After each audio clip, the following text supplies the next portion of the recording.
Long before nations were born and empires rose, there stood a mountain unlike any other, a place chosen not for its beauty, but for its destiny. Its rocky slopes waited in silence for the day when heaven would touch earth. Mount Sinai became more than a landmark, it became a witness. On that sacred ground, the Creator revealed His majesty not through whispers or signs carved by human hands, but through living fire. It was a moment that would forever alter the course of faith, a moment when eternity stepped into time and spoke through flame. As dawn broke over the wilderness, the people encamped below sensed something stirring in the air. Wind shifted, light changed, and stillness fell upon the desert like a veil. Then the mountain began to tremble. Thunder rolled across the sky as lightning split the heavens, and a fire descended from above, wrapping the summit in radiant flame. Smoke rose in pillars, curling upward as if reaching for the very throne of God. What they witnessed was not a natural storm. It was holiness manifest, power unveiled, purity alive. The mountain burned, yet it was not consumed. It stood as a living altar between heaven and earth. Those gathered at its base could do nothing but stand in awe. Their eyes widened, their hearts raced, and their voices fell silent before the majesty that filled the sky. They had seen miracles before. The sea parted, manna rained from heaven. But this was different. This was not provision, it was presence. Every sound of thunder carried weight. Every flash of fire declared that the God who had led them through wilderness was not distant. He was near, dwelling among them in a glory that no eye could fully behold. The ground beneath their feet seemed alive with power, every grain of sand trembling beneath the breath of the Eternal. Moses, drawn by that blazing light, climbed upward into the smoke. The people watched from below, fear and wonder intermingling within their hearts. They could not follow. The holiness was too great, the fire too pure. Yet they knew this encounter was not meant to destroy them, but to reveal something profound, that the same fire that burned on the mountain also desired to ignite their hearts. Sinai was more than a spectacle. It was an invitation, a call for humanity to come near in reverence, and faith to see not only the power of God, but His longing to dwell among His creation. Even now, the story of that mountain continues to speak. Every spark that once crowned its peak whispers through history, reminding those who seek that divine presence still burns, not upon stone, but within the spirit of all who believe. The fire that revealed holiness in ancient days still burns quietly within those who listen for His voice. It calls the weary to awe, the doubtful to faith, and the wandering to return to the warmth of divine light.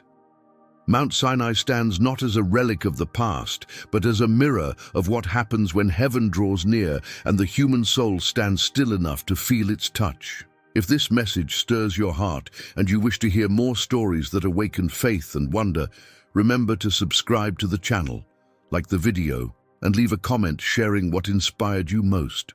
Your support helps spread the light of these messages to others who seek hope, strength, and a deeper connection with the divine. Fire has always carried a mystery that words struggle to contain. It moves with beauty and danger, consuming and illuminating all at once, a force that humankind can never fully master. When God chose to reveal Himself through fire on Mount Sinai, it was not a random display of power.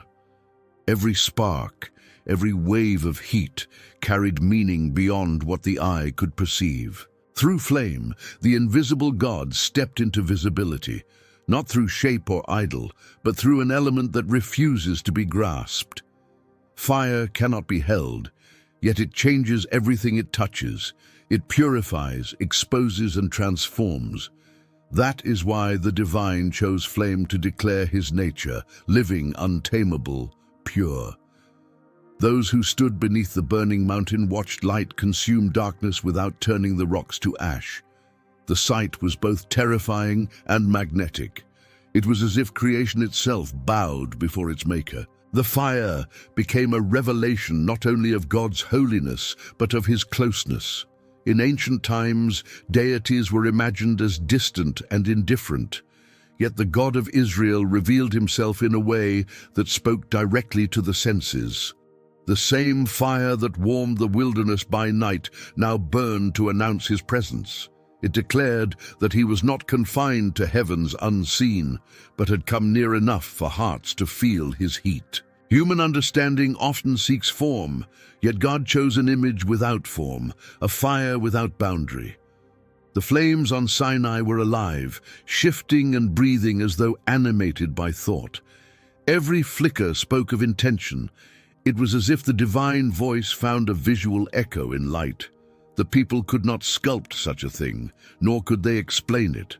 What they saw was purity itself, raw and overwhelming, drawing them into a revelation that words could never hold. Through the fire, the unseen became seen, yet not defined, for God remained beyond the grasp of human imagination. Purity was not the only message in that blaze. Fire also speaks of passion, of an energy that consumes whatever stands in its way. On Sinai, it burned through human pride and pretense, laying bare the truth that no soul can stand before holiness without trembling. Yet within that fear was a strange comfort, for to be near such fire meant to be known completely. The flames revealed not only the nature of God, but also the frailty of humanity, reminding all who stood there that the Creator's desire was not to destroy, but to refine. In every generation since, people have tried to capture that fire in symbols, lamps, or rituals, but none can reproduce what burned on Sinai. The flame there was not of human making. It required no fuel, no spark from flint, no wind to sustain it. It was life itself, self-existent, radiant with meaning. That uncreated fire mirrored the eternal nature of God, always burning, never fading. To witness it was to confront eternity with mortal eyes, to see energy that had no source within the world, yet gave life to all that exists. Even the smoke that rose from the mountain carried a message. It veiled the brightness, not to hide it, but to protect the onlookers from the fullness of divine glory. Through the smoke they could see enough to know, but not enough to master. Revelation always carries this tension: light enough to lead, mystery enough to humble. Sinai became the perfect stage for that tension to unfold. The people saw just enough of God's glory to know that he was near, yet not so much that they could ever claim to contain him. Many centuries later, prophets and poets would speak of fire again. Isaiah would see a coal from the altar touch his lips and cleanse him. Ezekiel would see living creatures surrounded by lightning and flame. Elijah would call down fire from heaven to consume the offering before a silent crowd. Each of these moments echoed Sinai, each reminding humanity that divine revelation is not gentle light alone, but blazing purity that demands reverence. Fire has always been both invitation and warning, a call to come closer, yet to come humbly. In that sacred encounter on Sinai, the people learned something beyond theology. They learned that holiness is not distant perfection, but living presence. When the invisible became visible through fire, humanity was given a glimpse of eternity's heart. The flames that wrap the mountains still speak through time, reminding all who hear their story that God reveals himself not in images carved from stone, but in living flame that transforms those who dare to draw near. When the fire crowned Sinai, light was not the only sign of divine presence. A sound followed, unlike any the world had ever known. The voice of God thundered through the clouds, echoing from peak to valley, shaking the ground beneath every foot. It was not mere noise, it was command, truth spoken into the fabric of creation. The same voice that had once said, "Let there be light," now spoke again, and the mountain responded like a living being. Each word carried weight beyond measure, pressing upon the hearts of those who listened. They could not see the speaker, yet every syllable revealed power that shaped worlds. The trembling of Sinai was not caused by wind or quake, but by the resonance of that voice. Rocks split, air vibrated, and even the fire seemed to bow before the sound. People fell to their knees, covering their faces, for the human soul is not built to endure the raw presence of divine speech without trembling. Yet even in fear, their spirits were awakened. The voice was not cruel. It was not the shout of anger, but the declaration of purpose. God was not speaking to destroy. He was speaking to form, to instruct, to seal a covenant that would outlast stone and sky. Every echo of that voice carried creative energy. The same power that called stars into being now shaped words for human ears. Those words became the framework of morality, justice, and devotion. They were not suggestions or rules alone. They were life breathed into language. When God speaks, his words are not sound waves, they are acts of creation. Every command, every phrase contains the essence of order. Chaos gives way to harmony when divine speech fills the air. The people on Sinai did not simply hear laws, they experienced the creative act of God setting the world right again. The thunder did not come to terrify, but to awaken reverence. Humanity had grown accustomed to hearing each other's voices, filled with contradiction and weakness. The voice that rolled across Sinai was unlike any earthly sound. It cut through fear and pride alike, exposing truth and summoning worship. Even the animals in the desert grew still. Nothing dared to move until the sound subsided. The experience etched itself into memory, echoing through generations as a reminder that when God speaks, all creation listens. Centuries later, prophets would describe that same voice as both thunder and whisper. Elijah heard it not in wind or earthquake, but in a still small sound, gentle, yet carrying the same authority that once shook Sinai. God's communication never changed in essence, only in expression. The thunder of the mountain became the whisper of the heart. Yet whether through storm or silence, his word remained creative, calling light from darkness and life from dust. Sinai's thunder was the beginning of a dialogue that continues within every soul willing to listen. Those who heard the voice that day could never forget it. Their children and grandchildren would ask, "What was it like?" And the elders would describe sound that felt like light, speech that carried the weight of eternity. They could not capture its tone, for it was more than vibration. It was presence. When divine voice touches human ear, it leaves a mark no time can erase. The mountain may have stopped trembling, but hearts continued to shake long after the fire faded.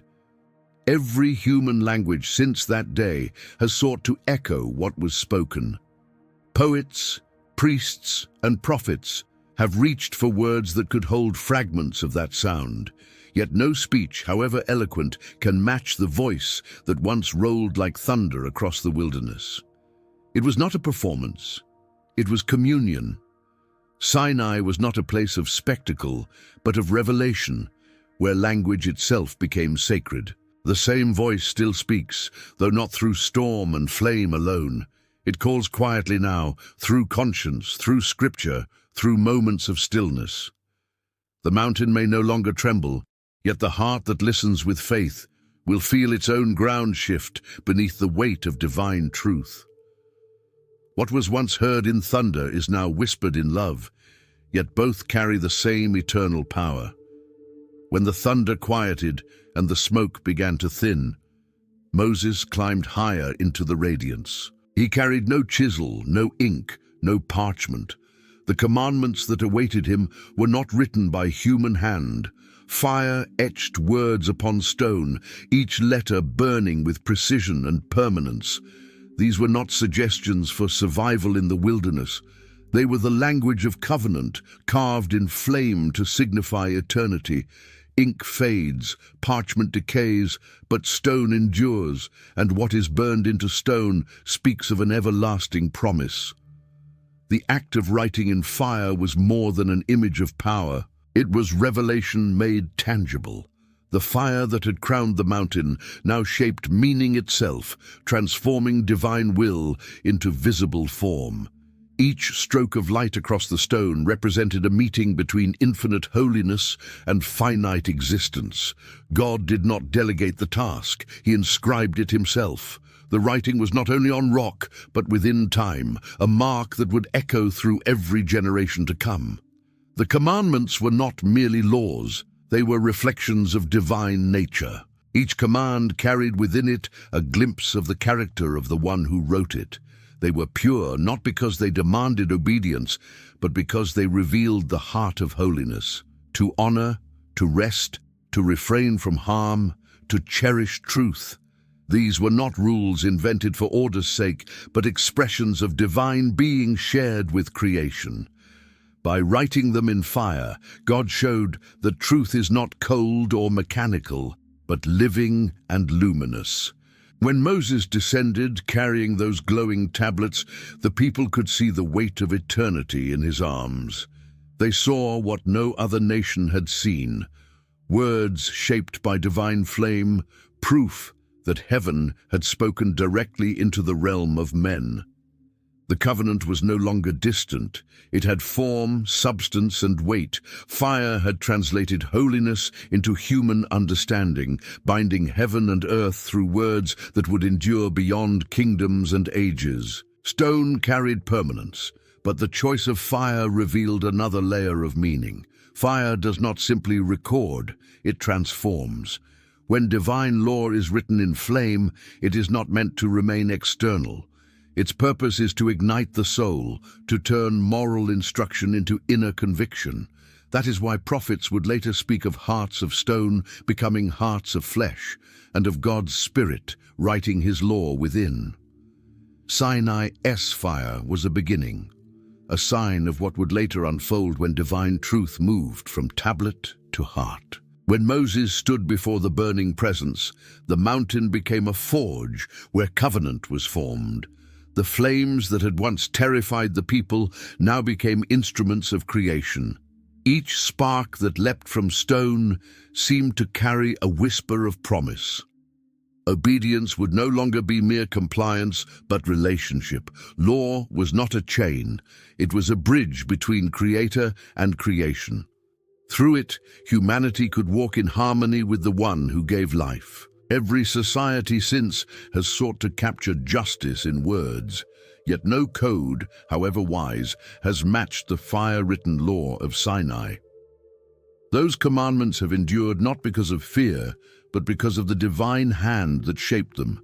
Fire gave them clarity, purity, and weight beyond argument. They did not belong to a single people or culture. They spoke to the conscience of all humanity. To read them was to glimpse holiness itself, burning through the limits of language. At the base of Sinai, hearts trembled as lightning carved across the sky, and thunder rolled like waves of unseen oceans. The people stood between fire and stone, feeling both attraction and dread. Their knees weakened, their voices faltered, for they had never stood so near to the essence of holiness. This was not ordinary fear, born of danger or threat. It was reverence rising from the soul, the awareness that they were small before greatness, fragile before perfection. Fear, in its purest form, was not punishment but awakening, a recognition of the sacred that humbles and purifies. Clouds gathered thick around the summit, veiling what could not be fully seen. Light pulsed through smoke, as if heaven breathed within it, and every sound pressed deeper into human consciousness. The people could not run, yet they could not draw near without trembling. In that tension, holiness revealed its paradox. The same presence that terrifies also invites. God did not manifest his glory to drive them away, but to teach them to stand in awe without presumption. That lesson would echo through history, reminding humanity that intimacy with the divine begins with reverence, not familiarity. Moses himself trembled, not from doubt, but from the overwhelming awareness that he stood within fire yet remained unconsumed. Every heartbeat, every breath seemed to testify to mercy. The mountain did not burn in wrath, it burned in revelation. It declared that holiness is not hostile, it is powerful, radiant beyond measure.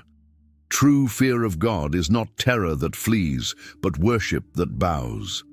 It is the recognition that life exists only by the grace of the one whose presence sustains it. Generations later, people would misinterpret that sacred fear as oppression, as if God desired trembling submission. Yet the trembling at Sinai was never meant to enslave, it was meant to free. Those who know the weight of divine presence understand freedom differently. They know that awe protects the heart from arrogance, guarding the soul from pride's illusions. When reverence fades, idolatry rises, for only holy fear can keep human hearts anchored in truth. The fire on Sinai was not cruelty, it was protection, a barrier of light preserving creation from its own corruption. Children in later years would ask their elders why the people were afraid that day. The stories they heard carried trembling voices and shining eyes. Fear, they learned, was not weakness, it was wisdom.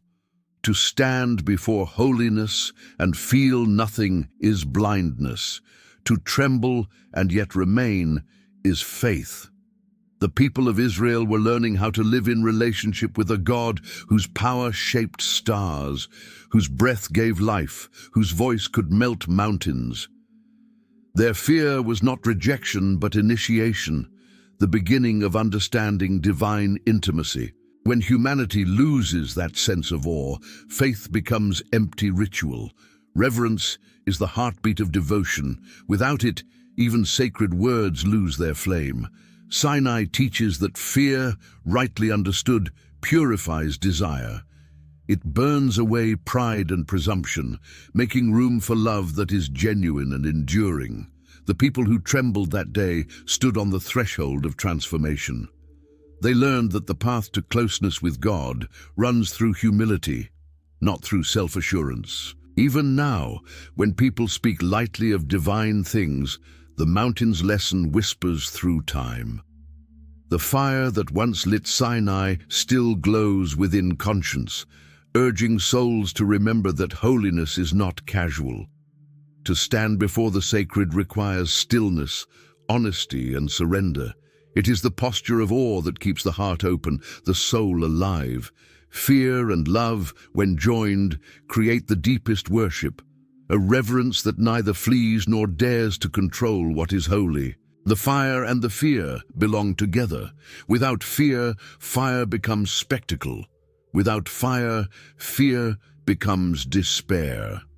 Together they reveal balance, the majesty and mercy of God intertwined.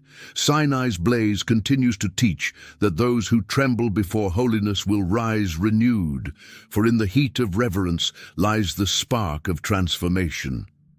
Among the roaring winds and blazing light stood one man who did not turn away. Moses walked where others could not, ascending into flame without being consumed. He became the bridge between heaven and earth, carrying words of eternity to a people trembling in the dust.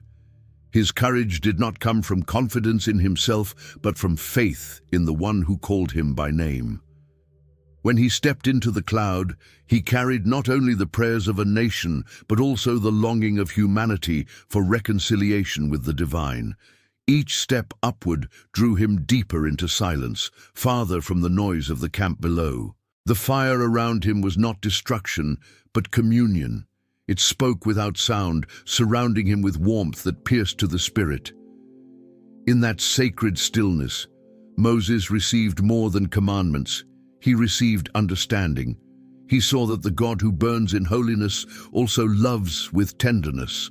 The mountain that glowed with fire revealed a heart that desired mercy as much as justice. Moses became not merely a messenger but an image of mediation, one who stands between holiness and humanity. When he descended, his face shone with reflected light, evidence that proximity to God leaves visible marks. People could not gaze directly at him, for divine radiance had woven itself into his being. It was as if the fire had written not only on stone, but upon his soul. That light was not meant to glorify Moses himself. It was a sign pointing beyond him. His role as mediator foreshadowed a greater one who would one day stand between the blaze of divinity and the fragility of mankind. History remembers Moses as lawgiver, but the mountain revealed something deeper. He was the one who interceded when wrath threatened to consume the people. He pleaded for mercy, not because they deserved it, but because he understood God's desire for relationship. Fire demanded justice, yet mercy found a voice through him. In those moments of prayer, the pattern of redemption began to take shape, the image of one who would stand in the gap, taking upon himself the burden of reconciliation. Each encounter with the divine left Moses more transformed, yet also more burdened. The closer he drew to holiness, the more he understood humanity's weakness. He knew that without a mediator, people could not bear the fire of presence. The flames that revealed glory also revealed distance. His role was to bridge that space, to make possible what would otherwise consume. That calling required both courage and compassion, both reverence and love. Through centuries, believers would see in Moses a shadow of Christ, the final mediator who entered the fire of judgment not to deliver laws, but to deliver grace. Where Moses stood between wrath and mercy, Christ would embody both, satisfying holiness while extending forgiveness. The mountain's smoke and flame prefigured the cross's darkness and light, both revealing the same truth. Divine love chooses to bridge the impossible divide. When Moses stood between God and the people, he became a living symbol of that truth. His presence in the fire testified that holiness and humanity need not remain forever apart. Every spark that danced around him whispered of a future when the divine would dwell within human form, when mediation would no longer require distance. Sinai's story was not merely ancient history, it was a foreshadowing of redemption's path. Every person who seeks God still needs a mediator, not because God hides, but because holiness remains too bright for unshielded eyes. Moses pointed toward a greater bridge, one that would not merely carry words of covenant, but become covenant itself. The fire that surrounded him was only the beginning of a revelation that would one day set hearts ablaze with grace instead of fear. While Moses lingered on the mountain, enveloped in glory, the people below grew restless. Days stretched into weeks, and impatience crept through the camp like a silent disease. The fire atop Sinai no longer filled them with awe, but with uncertainty. They wanted something they could see, something they could touch.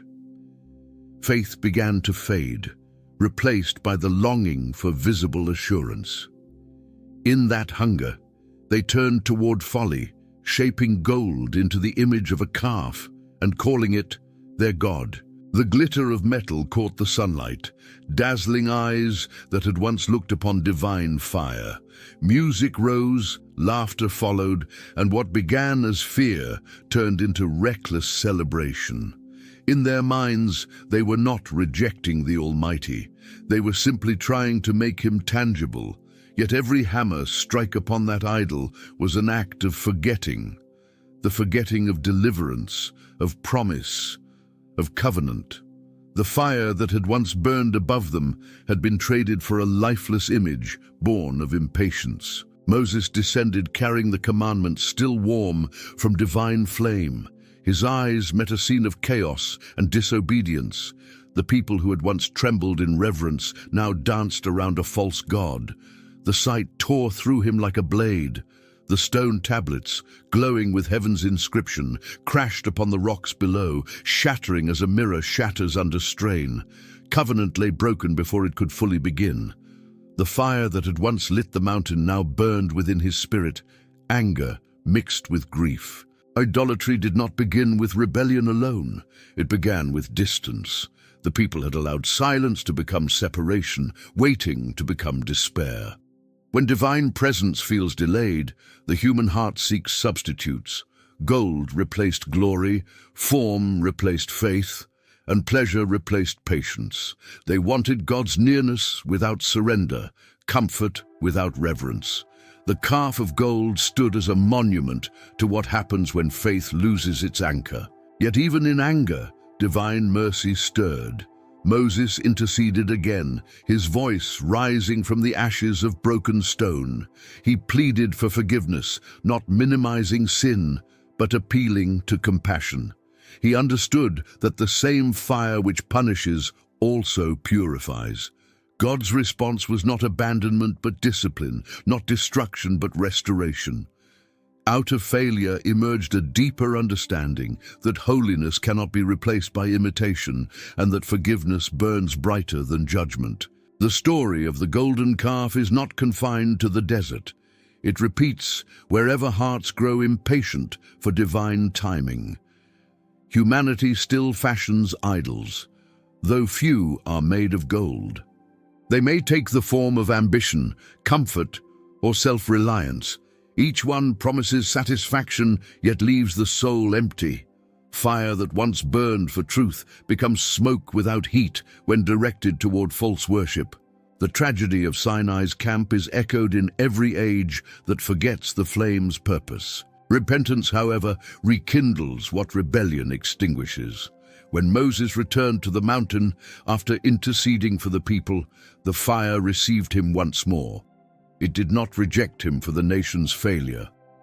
That return showed that mercy is stronger than sin, that the same presence which exposes wrongdoing also offers renewal. Sinai's flame was not extinguished by human folly. It continued to burn, a sign that divine patience outlasts human weakness. Those who hear this story today are invited to look within. The fire of Sinai has moved from mountain to heart. It waits to burn away idols, not with condemnation but with cleansing. Faith that once trembled at distance now finds nearness in purification. When hearts turn away, the flame does not die. It waits for the spark of repentance to ignite it once again. The golden calf may crumble, but the fire of God endures, calling humanity back to holiness, to intimacy, to the living presence that cannot be replaced. When Moses descended from the heights of Sinai after his final encounter with the Almighty, his face glowed with a radiance no earthly light could imitate. It was not the reflection of the sun, nor the gleam of fire upon skin, but a luminous imprint of divine communion. Every feature of his countenance bore witness to intimacy with holiness. The people who had once danced before idols now recoiled in awe, unable to look directly at him.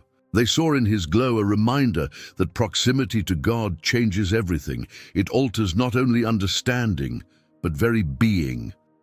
The light that emanated from him was the language of transformation, proof that human flesh could carry traces of divine presence. As Moses walked through the camp, silence replaced chatter. His steps stirred dust, yet the light surrounding him seemed untouched by the earth beneath.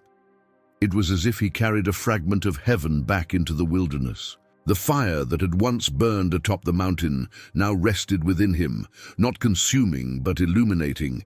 Every movement, every breath testified that revelation is not information alone, it is encounter.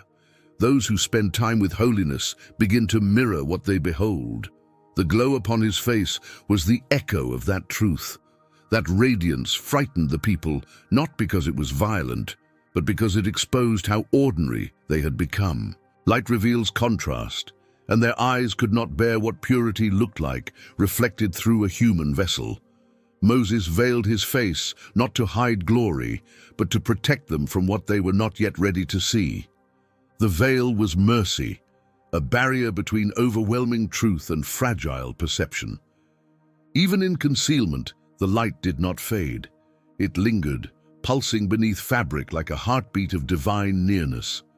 When he entered the tent of meeting, the veil lifted, and the light shone unhindered. In that sacred space, Moses spoke with God as friend to friend, unguarded, unmasked, surrounded by living brightness. The radiance did not come from effort, but from exposure. Transformation is not achieved by striving, it is received through presence.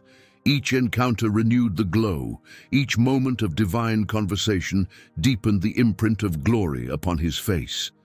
The mountain had left its mark, not only on stone tablets, but upon the messenger himself. Generations would later look upon this story and see more than a miracle. They would see a pattern. Glory reflected through Moses foreshadowed the greater light that would one day dwell within humanity without veil or shadow. His shining face was a glimpse of what happens when divine spirit touches mortal flesh. The glow was temporary, yet prophetic. It spoke of a future where light would no longer need to be hidden, where grace would shine from within every believer as freely as it once blazed upon Sinai.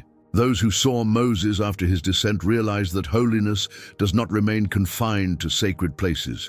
It travels with those who encounter it. The radiance that once belonged to the mountain now walked among them. Even the air seemed to shimmer around him, as if the presence of God lingered in his shadow.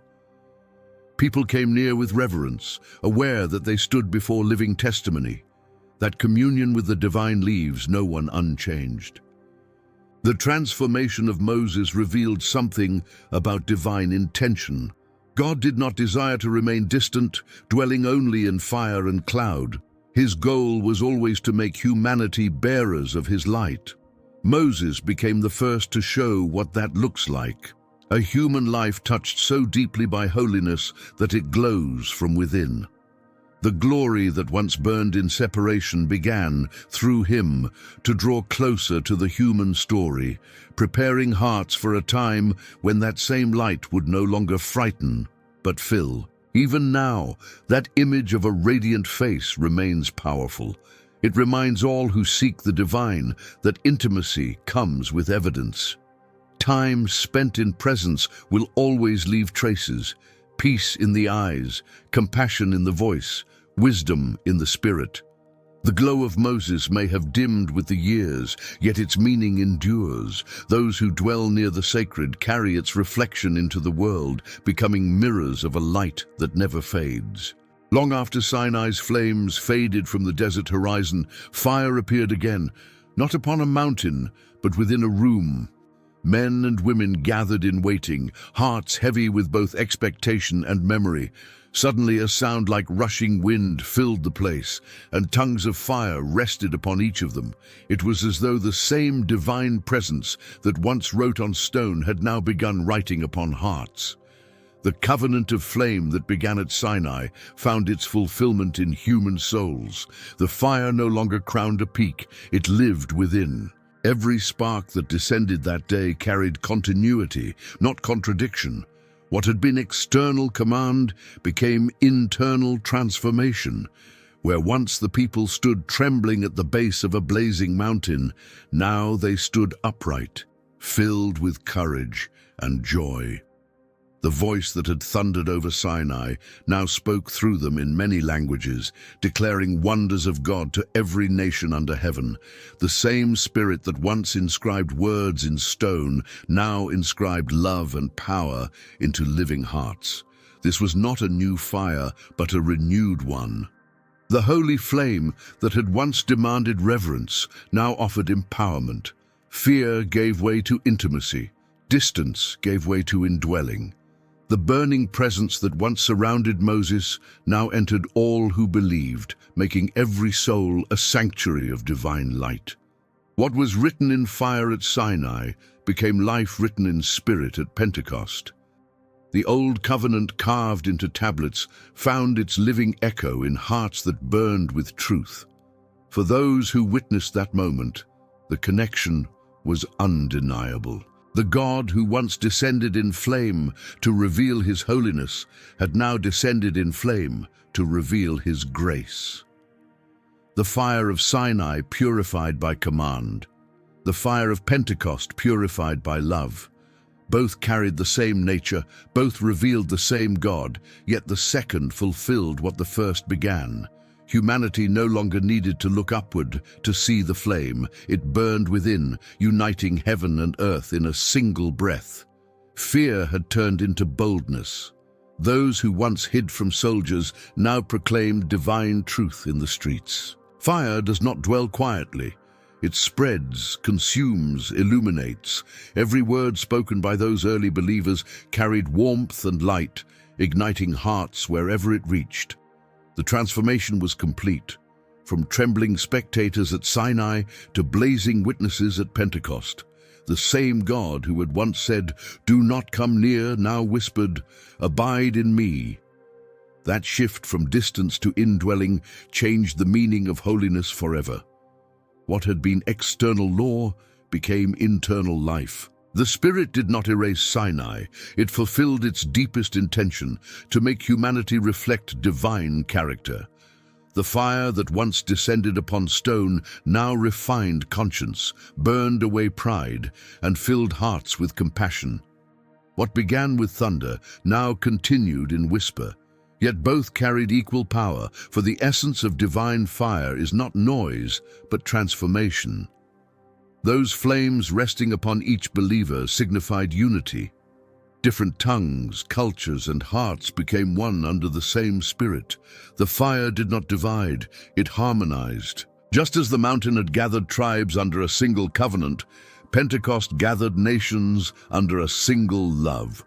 The circle of flame widened, spreading across boundaries, carrying the warmth of redemption to corners of the earth where Sinai's story had never been heard. Even today, that fire has not faded. It burns quietly within souls who seek truth and mercy. It calls humanity back to the same reverence that once trembled before the mountain, yet now adds intimacy unknown to those first witnesses. Fire continues to purify, to guide, to empower. From Sinai to Pentecost, the story of flame is the story of God drawing nearer until his light no longer shines from afar, but from within every willing heart. Long after the echoes of Sinai faded and the tongues of Pentecost quieted, the story of divine fire continued through the lives of those who carried it. The same holy presence that once wrapped a mountain and later filled a room now burns quietly within hearts that have chosen to walk in faith. Fire, once feared, has become companion and guide, a symbol not of distance but of continual communion. To live in the fire of God's presence is to live awake, aware that every breath, every choice, every moment can become a meeting place between heaven and earth. Those who dwell in that presence know that divine fire is not a fleeting experience. It is a way of life. It burns steadily, not with spectacle but with purpose. It refines thought, purifies desire, and brings clarity where confusion reigns. The same light that once illuminated tablets of stone now reveals paths through darkness, teaching the soul to walk in truth even when shadows press near. Living in the fire means carrying it wherever one goes, into work, into silence, into conflict, into joy. It becomes both compass and comfort, both discipline and delight. Communion with that presence reshapes perception of everything. The world no longer appears as random fragments of chaos, but as a field waiting for seeds of light. Every act of kindness, every moment of forgiveness becomes a spark that joins the eternal flame. Divine fire teaches that holiness is not confined to sacred mountains or temples built by human hands.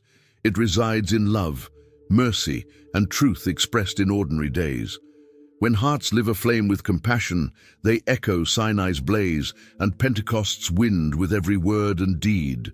Those who carry the eternal flame discover that it demands both surrender and courage.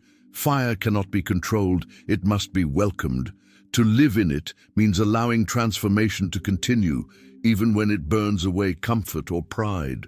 Yet within that refining process lies deep peace, the peace of knowing that nothing touched by divine fire remains ordinary. Life itself becomes worship, and even struggle becomes part of purification. The flame within does not destroy. It recreates, making the soul radiant with purpose and humility.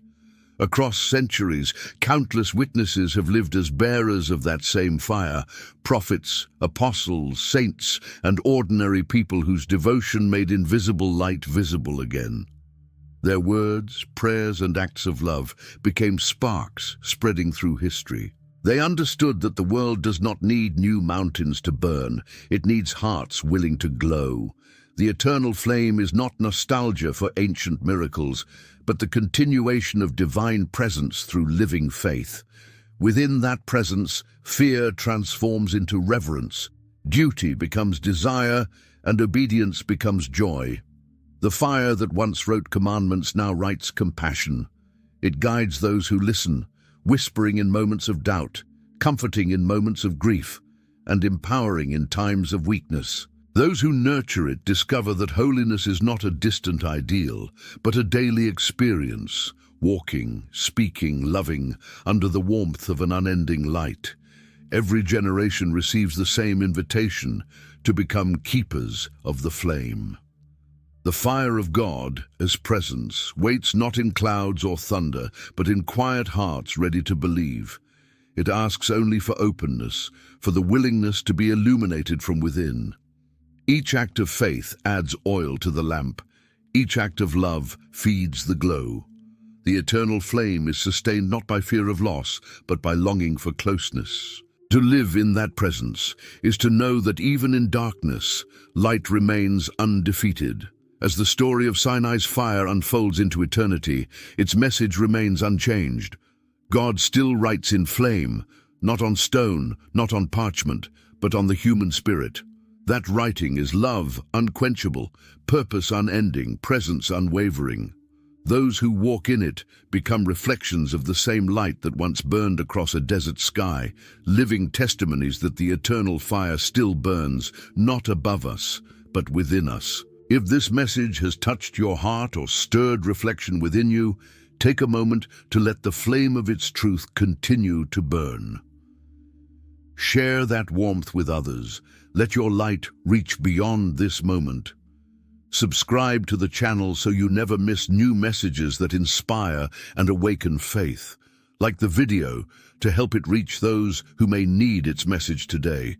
Leave a comment sharing what moved you most or what the fire of God means in your own life. And share this film with your family, your friends, and those you care about, so together we can keep the flame of faith alive and shining in the world.